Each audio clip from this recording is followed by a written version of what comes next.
You came back! Hello there. Welcome to this second installment of Sonic Before the Sequel in the Sonic the Hedgehog Zones project. I'm your host, Chet Organizing Secrets, and I'm ready to pick back up where we left off.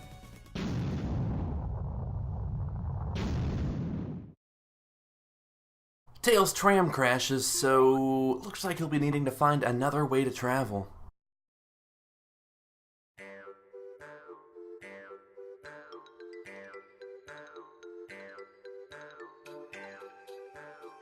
Oh look, he found Sonic! Finally!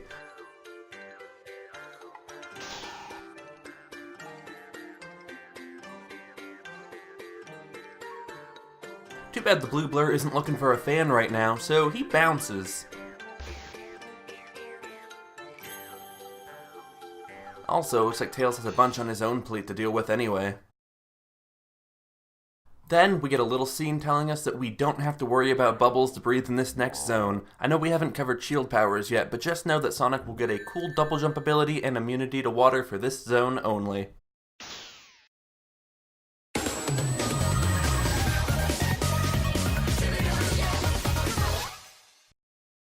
We find ourselves in Fortress Flow Zone, a huge underwater area leading up to Robotnik's base. This is our first big water zone of the game, so let's see how it holds up. Also, totally spilled the beans on this one. Yeah, it's a water stage. Hell, it's special as a water type zone because Sonic never leaves the water, but as I mentioned, it's also special because he has a permanent bubble shield on allowing him to breathe. That means Fortress Flow Zone throws out the drowning mechanic and just uses the water physics. The jams in Fortress Flow Zone were done by yet another cool dude by the name of Andy Tunstall. In good old Andrew's words, Underwater Zone equals synth pads. This Act 1 song is phenomenal, starting with some flowing synth pads only for a catchy as hell bass to kick in. This eventually gives way to some very surfy guitar strumming, and that eventually leads into this amazingly catchy synth part where it's going up and down some musical scales like that was its day job. This tune perfectly evokes how I feel experiencing a water zone should, and for that I gave it a 9.25. Damn, we're already in another zone that has amazing music. Visually, we find Sonic running alongside underwater structures. From what I can piece together, this bit of water section borders the launch pad for the Death Egg, so I assume all this technological crap is meant to aid that launch in some way. Of course, it may help that this act is using a bunch of assets from Launch Base Zone in Sonic 3. There are also a ton of pipes shuttling water around. I wonder if it's used to generate power or for cooling purposes. I think that's most what I like about this act. I can see the reason everything is here. Proper world building. Act 2's jam is a similar yet distinct tune. In Andy Tunstall's own words, he tried to bring the funk. I think this is a fairly apt way to put how this tune plays out. It's definitely still the liquidy jam from Act 1, but the rhythm is off just a bit and that guitar is definitely funky. I give it a 9 because this tune is just so damn solid. You'll hear no complaints from me. Act 2's area is quite similar to the first act, although I did spot a few differences. The main one is that the background now has those search planes that were up in the city. I guess they also act as decent submarines in a pinch. That Robotnik, always a forward thinker. The other thing that stood out to me is the amount of pipes in this act shot up in number. Act 3 goes for yet another feeling when it comes to the tunage. This time, the tune is tense. Kinda actually reminds me of something you'd hear while watching an old spy movie. The visual I get here is one of Sonic, finally approaching Robotnik's base and about to infiltrate that shit.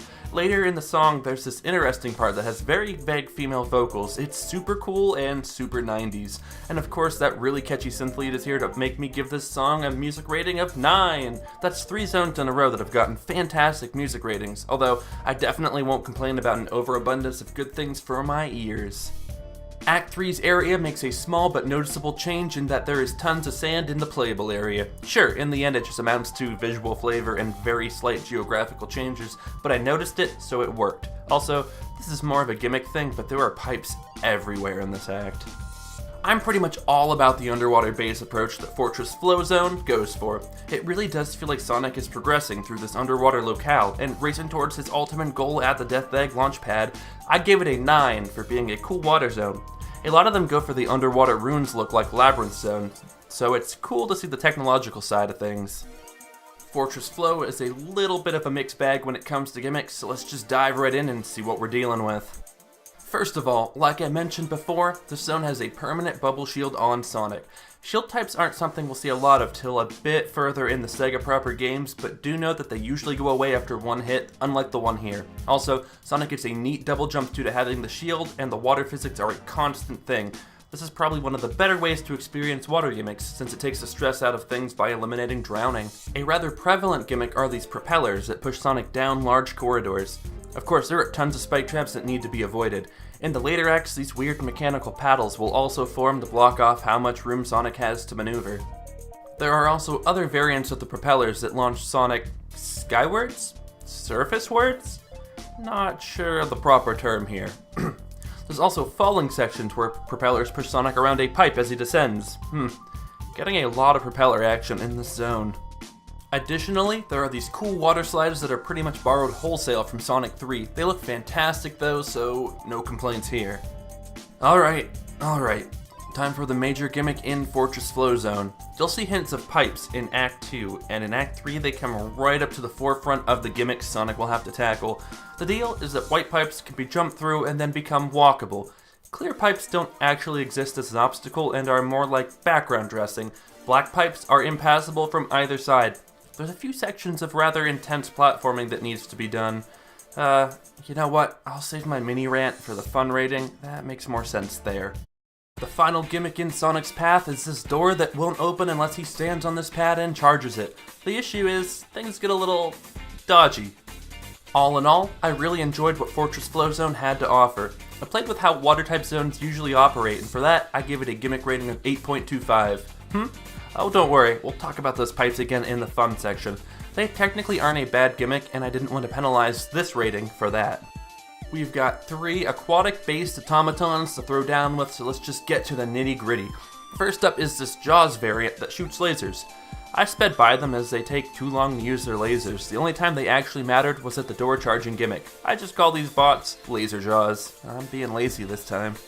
Next up, we have these deceptively large fish that cruise forward and occasionally give off an electrical charge, which will hurt Sonic if he touches it. I call them Cola Sparks. Get another fish reference from your boy, Secrets. These dudes are actually really good at being in the way, and yet somehow aren't even the worst bot around. No, that goes to these shellfish motherfuckers that shoot out an orb of pure death. It's like the flashbulb Spiny, but the projectile is faster and Sonic is slower due to the water physics. These are the bots that nailed me the most in this zone. I've decided to name them Shell Shock. Bastards. Also, it's been bugging me, but I can't place where this sprite is from. I'm inclined to believe Lake Feppert modified it from an existing one, but I can't pin any badnik down for sure. Maybe something from Sonic CD? These 3 bots were cool customers, and that's not just because we're deep underwater either. Sure, I didn't see much of Laser Jaws, but it did get one big moment to shine, and Shell Shock and Cola Sparks certainly got their fair share of hits in. 8.5 for a zone of really cool enemies. Everything was solid and proper for a water zone.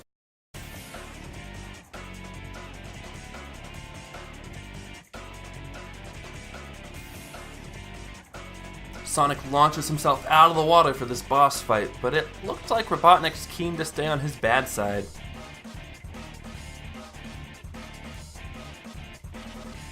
This is yet another great example of the boss tune sticking with the ditty set in the previous 3 acts and rolling with it. Hard to complain about a slightly more tense version of the Fortress Flow tune. But we have a boss to analyze, so let's get to it. The Doc is rocking the Bluemobile jet, which is also a submarine, I guess. The deal with this boss is that it's immune to Sonic's attack. The poor Hedgehog just bounces right off. So instead, you need to hit the missiles that Robotnik launches back at him. However, only the short missiles can be hit back. The longer ones are a no-go and will just hurt Sonic. What you get is an interesting boss fight where you have to position yourself carefully, watch your momentum, and try to remember which missile is coming down next. I was all about this fight and gave the Bluemobile jet a boss rating of 8. It's a solid fight that I have no real complaints with, but the whole gimmick is juggle the missile types. That's all, folks. Right, the fun rating. I made promises I need to keep. So first of all, Fortress Flow was fairly fun overall. I loved a lot of the level design, and it had moments of speed that I'll never complain about. Normally, I would have given it an 8 and called it a day. However, there's the pipe platform section in Act 3. This place was no good. It may have just been me struggling to use the water physics properly, but it took me loads of time to navigate. Hell, I'll even leave the footage running in high speed just so you can see for yourself. Made it to the top, and then I died.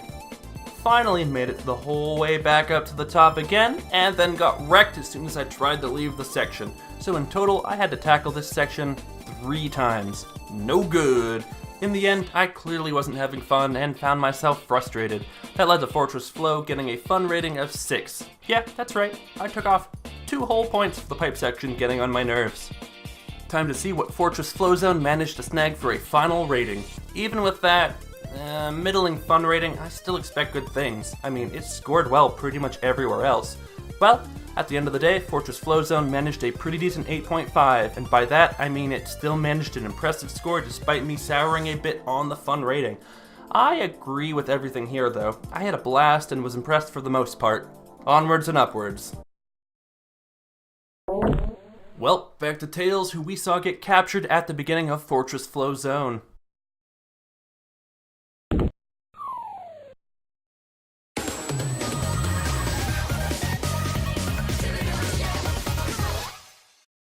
Looks like our young fox finds himself in one of Robotnik's weird facility things. This place is actually pretty strange. I think it's some sort of synthetic biodome type deal. Regardless, when a zone is named Perilous Paradise, you know to stay on your toes. I gave Perilous Paradise Zone the water type as well. This zone takes the tropes way more traditionally, as we have the water bubbles back as well as out of water gameplay. It was either that or somehow give it a hills type classification. Or is it industrial, since the setting is supposed to be an artificial one? See? Water is the way to go here. So, right off the bat, I should probably mention that all the tunes for Perilous Paradise Zone are based on Kirby themes, and I'm pretty sure you can tell here. The background synth literally oozes Kirby. No, seriously, there's pink gunk coming out of my headphones right now. Ugh. Anyway, Super Peppy Chiptune is the calling card for this first act. It's okay. It snagged a 7.5 music rating. The stuff is pretty alright, and I totally get the direction this tune is taking. It's just not higher caliber for me. As for Act 1's appearance, it's strange. Tails is definitely in a biodome environment of some sort, and it appears to be emulating a jungle, except this jungle has tons of industrial bits in it as well. Seriously, this is one of the more jarring areas in the game. I do like that you can see the searchlights from Metro Madness and Sunset Star through the huge windows though. Very classy touch. Act 2 is still going for that chiptune sound, but things are a tad more wistful and nostalgic, at least for me. Honestly, this tune sounds like something Anna Monoguchi would have tossed in the Scott Pilgrim beat-em-up game, which was fantastic by the way. This song just gives me a sad feeling for some reason, although I totally mean that in a good way. Regardless, Act 2 gets a bump up to 7.75 for its music rating. This is still a solid tune, it's just not making me get the super tingles necessary for an 8, 9, or 10. Act 2 maintains the visual appearance that Act 1 took, except there is this rocket thing shooting off at the beginning of the zone. That's pretty neat. Oh, and now the forest is on fire. Ooh, that's not good. Maybe launching a rocket in your jungle biodome wasn't the best plan, Robotnik. Regardless, this is referencing something that we will see happen later in a future Sonic game.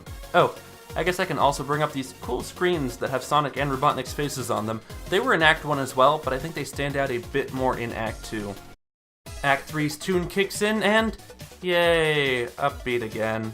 Even though this forest totally got torched. I mean, from what I've read, this place is apparently where Robotnik has been storing the animals he's captured to be shoved into Badniks later. So it's good that it got torched, but still.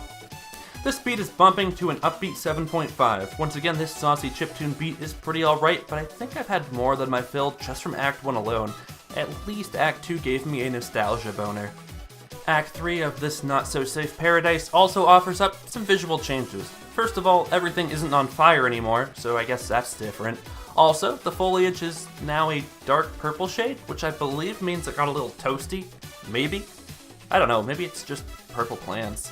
The big thing is the huge steel spire that's chilling in the background. I mean, that thing is big. All in all, I didn't hate what Perilous Paradise Zone brought to the table, and yet I wasn't exactly impressed either.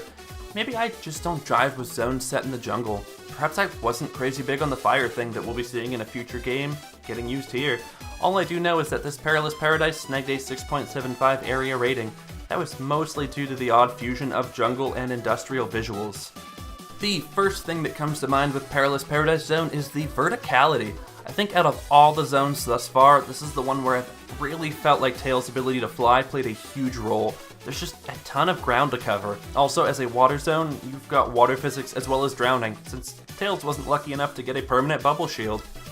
Swinging spike balls are back once again because fuck me. Seriously, we gotta stop meeting like this. People are gonna start rumors. A gimmick that gets a ton of use in this zone are these suspended bars that Tails can hang from. They're attached to some sort of bungee material and will launch him after a while. I think these bars are probably the most prevalent gameplay element in Perilous Paradise Zone, and go to show how much verticality there is. Oh, right. Also, there's a bug where Tails sometimes doesn't actually get the bubbles to reset his drown count, so he totally dies anyways. This only happened to me twice. And that's it. That's what you get in this zone. The only unique gimmicks to Perilous Paradise are the ability to drown and bungee-loaded bars to launch a character that can already fly. I gave this zone a gimmick rating of 6.75, mainly because the level design here is at least somewhat fresh. I don't think there are any other zones that play like Perilous Paradise does. However, the score didn't tank because the enemies in this zone also play double duty as gimmicks. Sorta. So yeah, the bad bots of this naughty nature reserve are weird. The easy one to talk about is this hovering, decapitated caterpillar head. I call them catercraniums. Some of my best work yet. Anyway, these dudes just hover up and down. Easy. Next up, you have these metal sticks with eyes. They're sitting on these little flip pads and will launch themselves at Tails when he walks by. Definitely more of a trap and or gimmick as opposed to an enemy. I call them sproings. The final enemy is actually pretty cool. The octopus cannon thing charges up on water and then have different properties depending on whether they're underwater or on land. While above the watery depths, they shoot out a water blast that hurts like any regular projectile. Underwater, they actually shoot a powerful water blast that sends Tails flying backwards, which happens to be super shitty when you're trying to get a bubble to breathe, and then they knock you away so you drown. I wanted to call these dudes water play, but then realized that's the sex thing, and we already have people on board the fur train, so we don't need to add another fetish to the pile. Instead, I just call them water spouts. Much safer. So we have an easy enemy, a bot that's more trap than antagonist, and a rather cool machine pulling double duty. That got Perilous Paradise Zone a 7.25 for the enemy rating. Luckily, there was just enough going on with the water spouts to salvage this score to something okay. Oh man, looks like it's time for an old-fashioned throwdown against Boss. First, we gotta get that music out of the way. The ditty here is an obvious reference to the Sonic cartoons of olden days. It's catchy, and it works. On to the fight! Boss doesn't have any weird gimmicks to this fight. He'll go across the screen shooting intermittent lasers that Tails will have to time in order to dodge. Then he'll switch to a diagonal laser that's even more tricky to dodge properly. That's all there is here though. Figure out how to dodge those attacks while sneaking in your own will eventually bring the orb-shaped baddie down. Boss gets a 7.25 boss rating for not being a horrible boss fight, but also not doing anything crazy. Look, I'm not saying every fight needs to be flashy and awesome, but all he had were 2 laser attacks. 2. Perilous Paradise Zone is not fun. I wouldn't lie to you, I'm your best buddy's secrets. I dive into this fur-covered universe so that you may safely glance at it from the comfort of your computer screen, or mobile device of choice. I've heard those are getting popular. Right, the zone. Look, I just got done playing a water zone, so I wasn't ready for another, especially one that not only brings drowning back, but has a bug that actually makes drowning much more likely. Top that off with me feeling only okay about everything else, and you got yourself a 4.25. This is not a zone I look back on fondly from an entertainment point of view. We've come to the end of yet another mediocre Tails zone. Actually, now that we're here, Perilous Paradise Zone gives me very similar vibes to Star Shores Zone. Maybe giving Tails both of the peppy tropical stages wasn't the best idea. Regardless, the final rating ends up as a perfectly fine 7. Better than Rocky Ride Zone, but I'm pretty sure that's the only thing this zone will beat unless the next few levels are pretty shitty.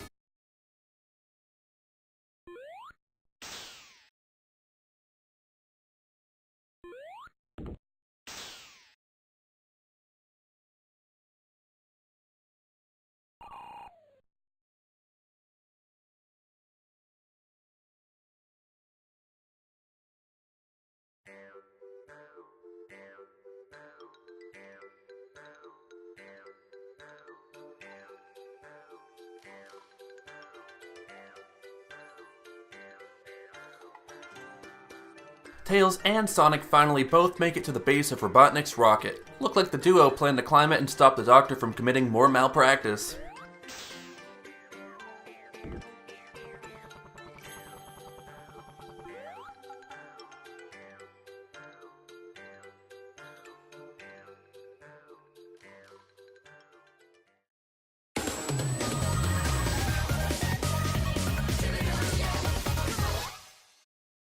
Our next level is Titanic Tower Zone, and it has us once again overlooking that city that I love so much. However, we're climbing the massive tower in the center of all the hubbub, so there are some noticeable changes.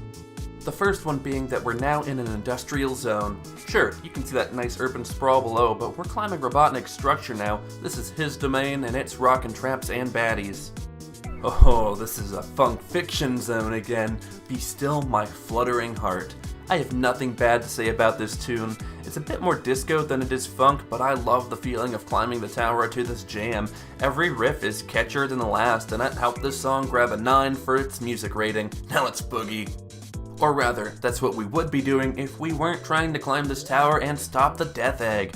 So as I mentioned, the city from Sunset Star and Metro Madness is below us, but the playable area in Act 1 is all steel slabs and an ever-present sense that Sonic is climbing upwards. Kudos to Robotnik for keeping to the blue color scheme though, I love it.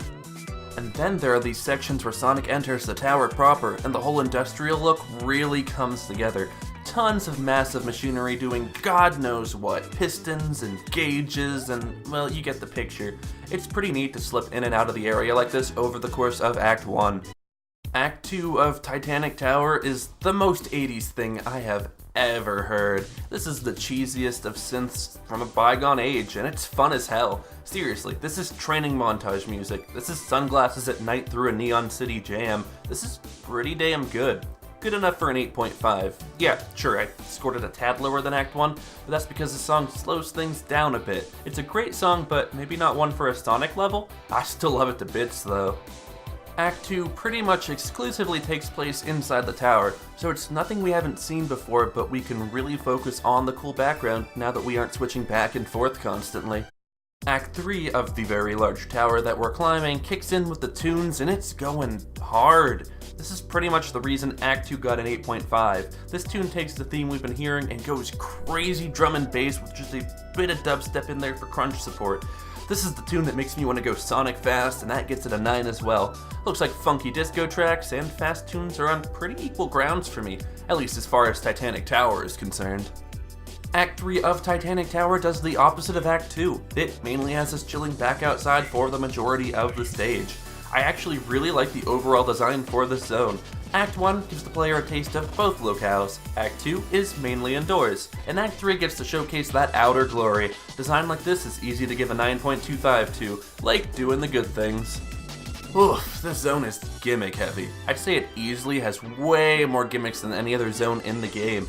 First of all though, we gotta address the stage design, and that design is upwards. So Perilous Paradise Zone had a bunch of verticality to be sure, but that was bits of going both up and down large shafts. Titanic Tower has one direction, up, and you'll be going that pretty much constantly over the course of the 3 acts. First gimmick on stage are these floating blocks that charge up. Sonic needs to use them for platforming, but beware, when fully charged, they shoot out a ton of fire. There's also this wheel that Sonic needs to spin to unlock the path forwards. Sonic will stumble across some crushing pistons that could ruin his day, these neato elevator sections that launch Sonic after they stop, and these shitty little ice machines that try to give Sonic the cold shoulder, or rather, cold everything. A rather neat gimmick are these rainbow caterpillar things that hover Sonic along. Usually they're pretty useful, but sometimes I get the feeling they're placed to make Sonic get hit by an enemy more easily. Another really cool sound-based gimmick are these sections where Sonic needs to hit a switch to unlock a door. This turns off the power and muffles the music, which is pretty rad. Actually, let's get a taste of this happening in Acts 2 and 3 with the game's actual audio.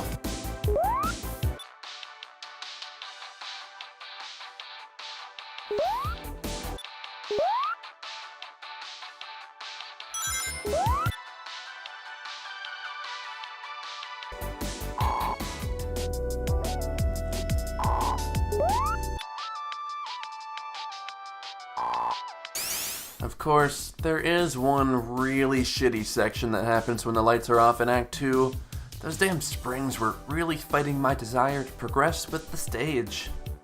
There's also this interesting take on spike traps in Act 3. These pillars could be harboring spikes that shoot up real quick and then disappear. The timing can get a bit tricky, so kudos to that. The final and most abundant gimmick to be found on Titanic Tower Zone are these wall-mounted boost pads that launch Sonic further up the tower. These sections can get pretty crazy with platforming and blasting up the stage. It's definitely a really cool feeling to pull off right. Whew, told you the stage had a ton of gimmicks, and for the most part, everything was fantastic.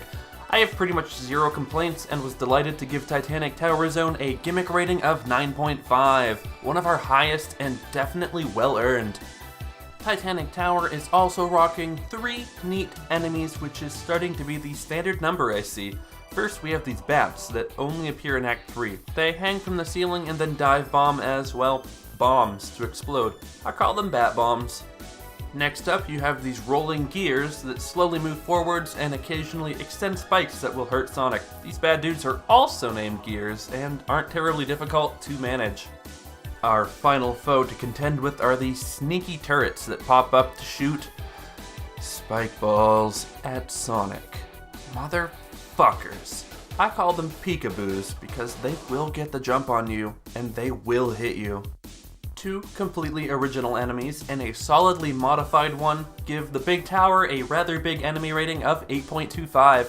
That's a decent number considering one of the enemies only pops up for the final act. Sonic and Tails make it to what I assume is the top of the tower, but our boss is having none of this shit. He whips Tails away so it looks like our blue hero has to tackle Robotnik alone.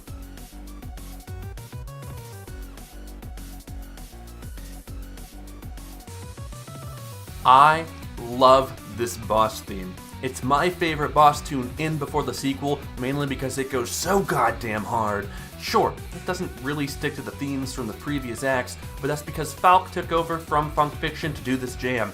This is the kind of tune that elevates this boss fight. Speaking of boss, this one is radical. No, seriously, this is my favorite boss in before the sequel. Robotnik is piloting what I like to call the Egg Squire. He's cruising along on one wheel, Motobug style, and rocking a huge-ass lance and a cannon. Seriously, he's so cool. Unfortunately for the good doctor, his lance also acts as a platform for Sonic to jump up onto and snag a hit. Hit him enough times and the wheel falls off, but the Egg Squire is still kicking. Oh damn, guess Robotnik isn't fucking around this time.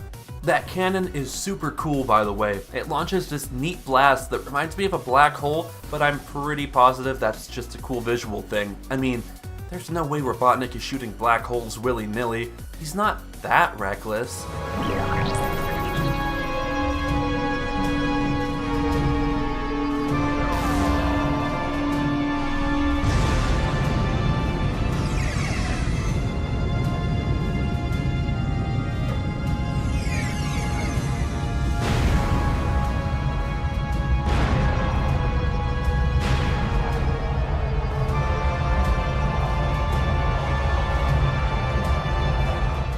After what I consider to be a serious scrap, the Egg Squire goes down. May it rest in peace for being one of the cooler Robotnik boss machines. And hopefully it rests well, knowing it got a 9.75 for the boss rating. Oh hell yes it did. That would be our highest boss rating yet, and it is so much deserved. The visual design is awesome. The small fake-out segue and battle damage that accumulates over the course of this fight just makes it feel so visceral and fun. I love you, Egg Squire. Wish you could be in a proper Sega game. And now that I'm done splooshing over the Egg Squire, we need to get back to Titanic Tower Zone and how fun it was. Honestly, there was a little bad mixed in with the copious amounts of good. For instance, this isn't actually a zone that you can take fast. You'll be stopped by something just out of sight, whether it be a peekaboo or a gimmick that needs tackled. Luckily, the 8 that I gave for the fun rating is still well deserved because there were just so many good gimmicks to slow down Sonic and be tackled. Variety was key to keeping me pretty entertained. If I'm going to go through a zone slowly, it better be Titanic Tower Zone's brand of slow. We've gotten to yet another final rating. Look, I feel the need to apologize a bit. Titanic Tower Zone gets a final rating of 9, so that's our second super rare 9 in this game. I'm not trying to crush the souls of the Sega purists out there. Hopefully something from Sonic 2, Sonic 3, or Sonic CD will make it into the 9s. That's what I'm hoping at least. Back to Tails, who finds himself on these physically tangible clouds. Neat. The issue is that he's kinda trapped since his feet can't get proper traction. But then our boy learns to use his tails and we get his proper Sonic 2 running animation for the rest of the game. There's some storytelling for you folks.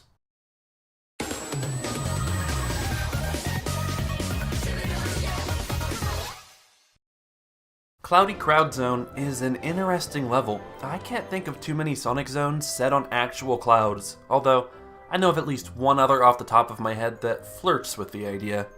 Cloudy Crowd Zone is probably the Sky-type zone to end all Sky-type zones. I mean, Tails is physically sprinting across clouds in the sky. Doesn't get more Sky-type than that. So, Cloudy Crowd Zone's whole deal is that it went the orchestral route. Not my first choice for Sonic tunes, but Act 1 is actually a fantastic rendition of Tails themes from Sonic Adventure 1 and 2. They're pretty well utilized here, and the whole thing feels right in a poetic sort of way. 7.25 for being a slow tune that probably shouldn't be a Sonic jam, and yet somehow still evoking good feels. As for the stage itself, it's covered in clouds. Lots and lots of clouds. Sure, there's bits of text snuck in there every once in a while, and you can sort of see the ground far below at times, but this is clouds. It is cool to see the diamonds from Lost Levels snuck back in every once in a while, though. On to our next piece of music for Act 2 of Cloudy Crowd. Keeping strong with the orchestral theme, perhaps even more so since this tune goes hard, or about as hard as an orchestra can get when playing music designed to be used in an act filled with fluffy clouds. This tune gets a 7 for being alright. Once again, I enjoy what I'm hearing, I'm just not 100% sure this was the right or wrong choice.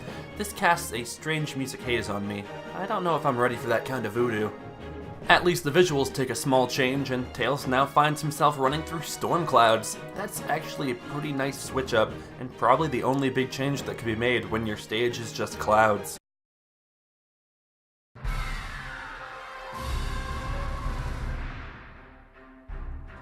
Ooh, Lake switches things up with a cutscene after Act 2. Looks like the Death Egg is rising and Tails doesn't want to miss his shot to board.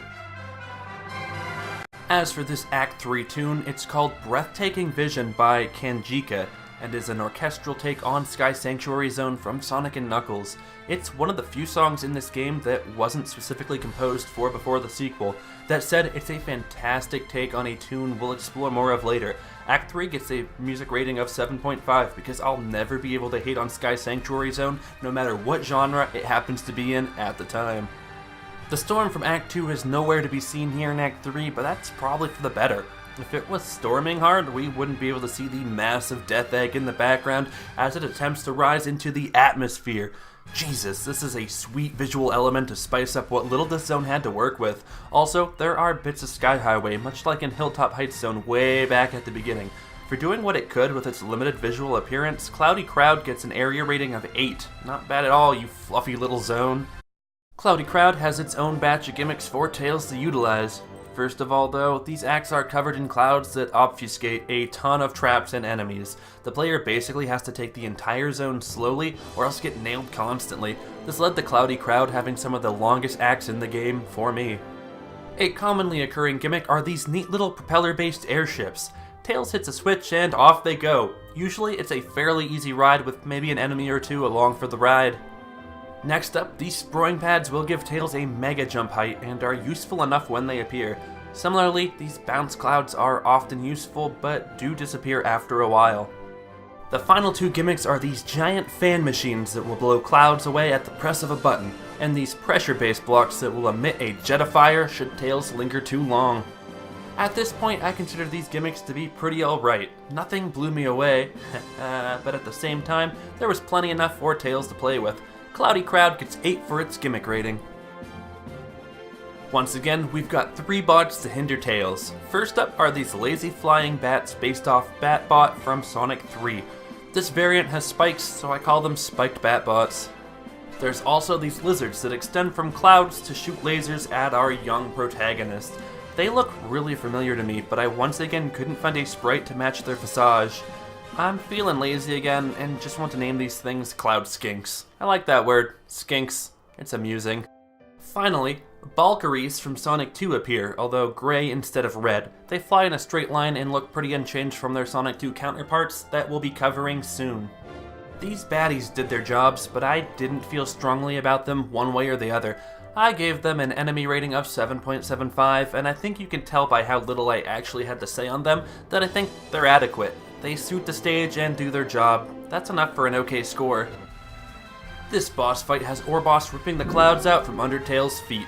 Luckily, there's a Valkyrie on standby looking to help our boy out. The tune for this fight is actually just the second part of Breathtaking Vision, so it's cool that they separated the song for both Act 3 and the boss. The fight itself is super cool as Tails rides the Valkyrie and combats Orboss as they both cruise through the sky. This is actually something Sonic and Tails will do later in Sonic 3, so I like the reverse nod here. Tails needs to hop off the Valkyrie and nail Orboss. Simple, right? Not with all the missiles and projectiles this bad boss is belting out. Of course, he does go down eventually to the tune of a 9.25 boss rating. Seriously, this one was not only fun, but also held a bunch of cinematic value that spoke to me as a longtime Sonic fan. Unfortunately, Cloudy Crowd Zone is not that fun. It punishes you for speeding along, is slow-paced, and are actually pretty huge levels. I got nailed with tons of cheap shots as well. This got the zone a fun rating of 5.75, mainly because I did like some of the cloud gimmicks enough not to kill the zone. Final rating for the final 3-act zone in the game. It gets a 7.5. You know, it occurs to me now that I didn't actually especially like any of Tails' stage, barring Metro Madness and Lost Levels. Oh well, thanks for some cinematic goodness, Cloudy Crowd Zone. On to better things. After that rough scrap with Orboss, that Valkyrie doesn't seem like it can get Tails over to the Death Egg, so our little hero has to jump in, fly as hard as he can.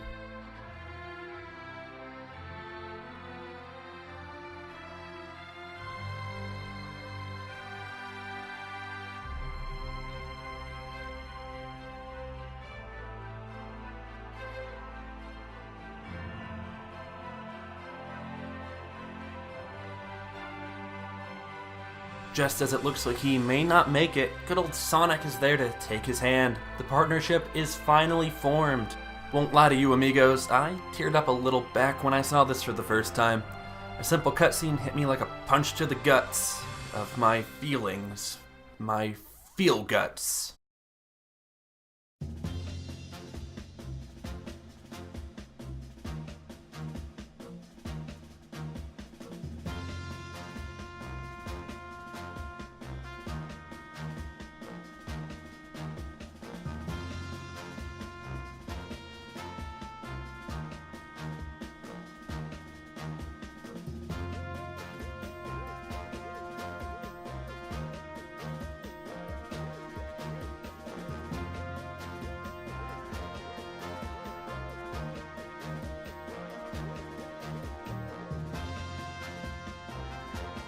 Well, looks like Sonic and Tails have finally made it to the Death Egg. It was a long journey, but we're here now. Time to wreck shit up.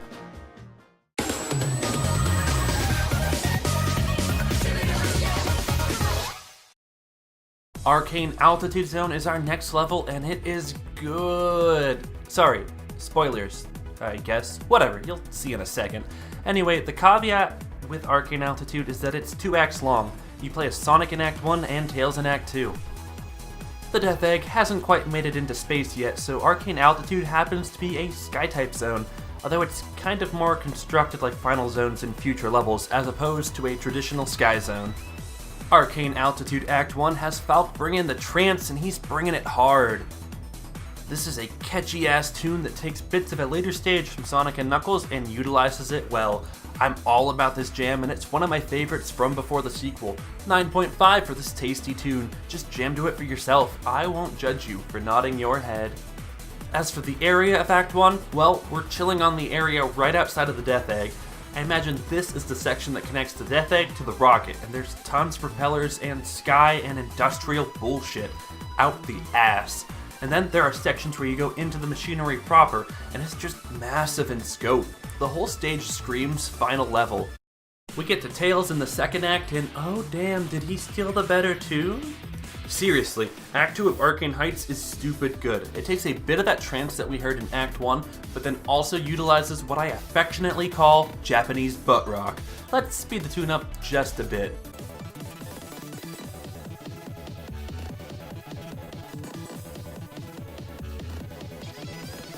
Yeah, right here. First it sounds like something you'd hear in StarCraft 1, and then BAM! The good stuff hits. This tune hits me right into a 9.75 and ties for the top tune in before the sequel. Bravo! Tails doesn't have any big visual changes for his act though. It's the same deal we saw in the first act, switching between indoor and outdoor sections of the area. Still rad as hell though, and it gets a solid 8.75 area rating from me. This is a fantastic looking final zone, and I love that we still got a lot of variety between the two differing areas. The gimmicks in Arcane Heights are something special though. Let's start things easy with these jet traps that are mounted in walls. After they charge up enough, they'll let out a blast to leave our heroes toasty. Follow that up with conveyor platforms that we've seen in games before, and these electro floors or ceilings that will shoot out lightning, and things get a little dicey. Okay, on to the best gimmicks in this game, these gravity particles. Red particles make Sonic or Tails heavy, meaning they jump lower, but more importantly, can smash through certain types of flooring. Green particles make our heroic duo lighter, which is necessary for some platforming, as well as making Tails fly even better. The kicker are these teal particles though. They reverse gravity and usually end up with our heroes dangling over electro pits that are actually on the ceiling. You'll need to navigate on over to a pad that will restore gravity. Some of them permanently switch things back while others are temporary, and you'll fall to the ceiling as soon as you leave them. The gravity gimmick is tight and everything else is solid as well. This really does feel like the epic final zone, and Lake Peppered brought out the big guns. That nets Arcane Altitude Zone a gimmick rating of 9.75, and with that, it becomes our new top holder for highest gimmick rating. Congrats! Now standard at this point, Arcane Altitude is rocking our final 3 bad bots. First up, we have this variation of a bot that will show up in Sonic & Knuckles, the Whirly Bonker. Holy hell, I can't believe that bot got 2 references in this video. Anyway, this version is called the Rotund Bonker because it's a much bigger version. It's rocking a spike ball and a bottom half that repels our heroes. Next up, you have these bird bots that circle an anti-gravity orb. These dudes actually pull double duty as a gimmick because after you kill the bot, Sonic or Tails can use the orbs to get a boost. I call these dudes Whirly Birds. Damn it, now I have Whirly stuck on my brain. Our final enemy is a variation of the bad dick known as Tamababo from Sonic CD. Yeah, that's not tricky to say at all. Anyway, they don't act anything like their namesake and instead use a barrier, much like Barrier Splats does, which means these dudes are called Barrier Tamababo. Easy, simple, so very hard to pronounce right. 3 solid bots gets Arcane Heights an enemy rating of 8.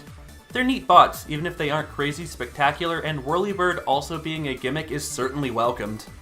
Huh, no final boss. That's pretty weird. Well, Arcane Heights is an interesting zone. More accurately, it hits with a shit ton of cheap shots much like Scrap Brain Zone did. This makes it somewhat fun, but definitely frustrating, and led to me giving the zone a fun rating of 7.75. There was so much greatness here, but it was hampered a bit by how hard I got smashed at times. And I have to toss out yet another apology. Arcane Heights Zone gets a final rating of 9. So that's 3 whole zones in before the sequel to make it to that coveted and holy level of greatness. My apologies for giving these spots to a fan game if this is the sort of thing that bugs you. Well, let's check out the end of the game then.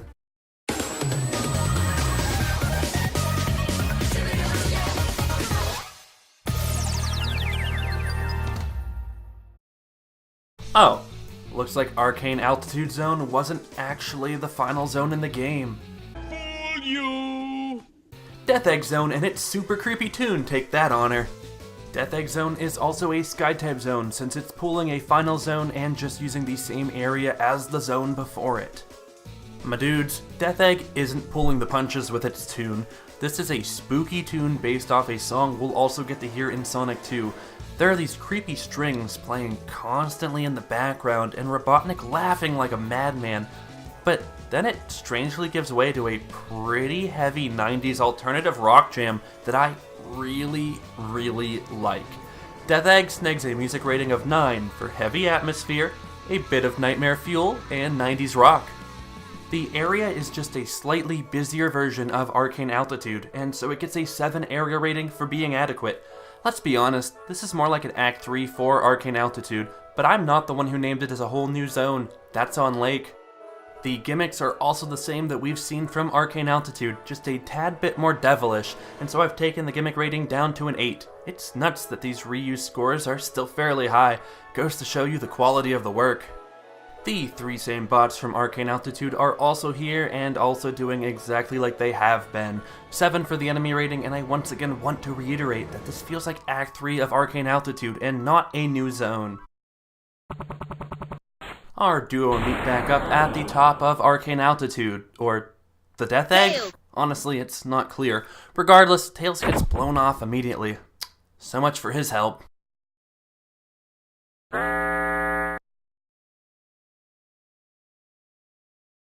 Our final fight is here. The platform we're on has moved away from the Death Egg. Robotnik is in the egg power armor. Sonic is in his skin. Yeah, he's fairly normal. And the music is epic as befitting a final boss. Also, the Death Egg is launching in the distance and it looks super rad. The egg power armor has some pretty sweet moves, such as teleporting to avoid Sonic's strikes. Add on a giant ass death laser that he'll shoot diagonally, a rapid fire spike gun, and more giant lasers, and Sonic has a tough fight ahead. Trust me. Learn the patterns though, and the egg power armor will go down regardless of how tricky it tried to be.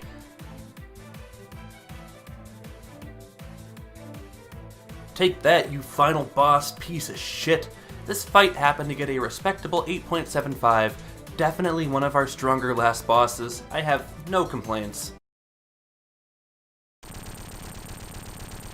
The platform that this final confrontation took place on falls apart, and our poor hero is left plummeting to his death.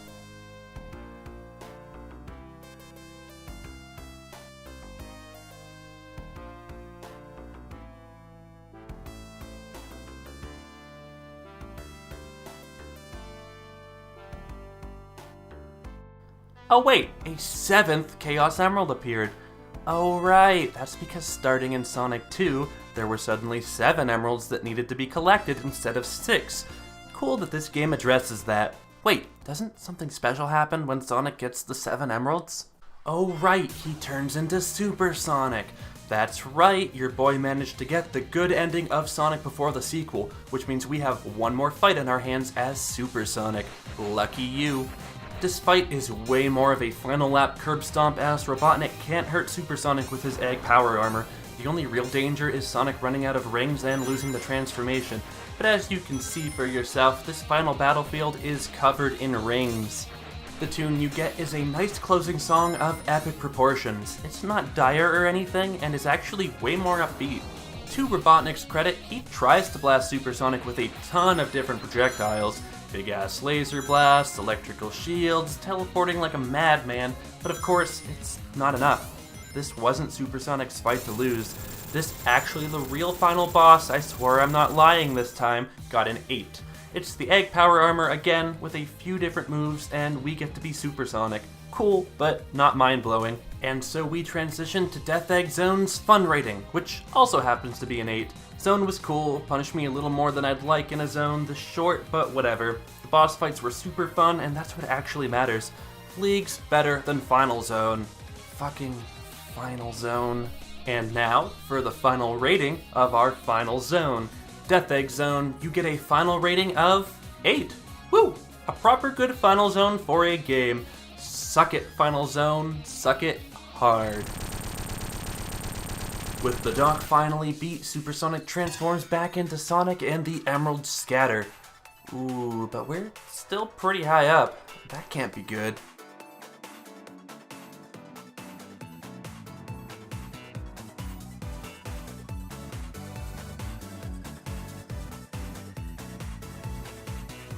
Phew, Tails here to save the day with the tornado. Lovable goofball.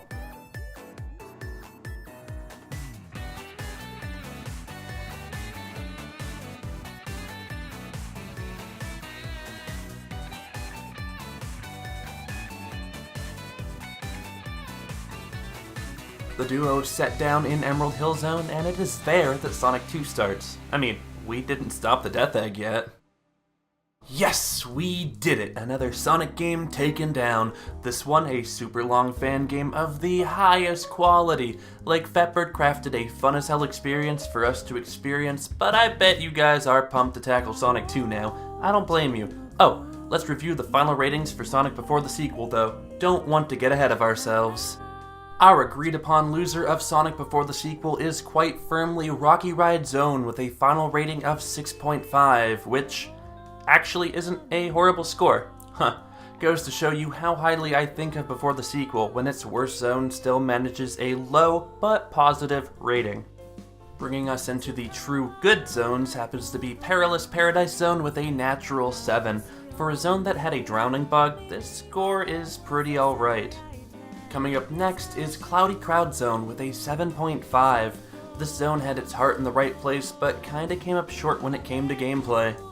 Following our fluffy zone, we have another 7.5 with Star Shores Zone, which means we've pretty much exhausted almost all of Tails' zones already.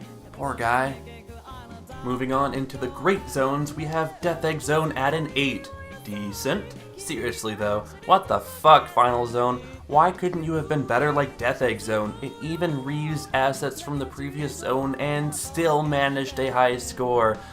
Fuck. Our other final rating of 8 goes to Lost Level Zone. Good job, Tails. Your appeal to my nostalgia worked and got you a decent stage. I'm happy for you.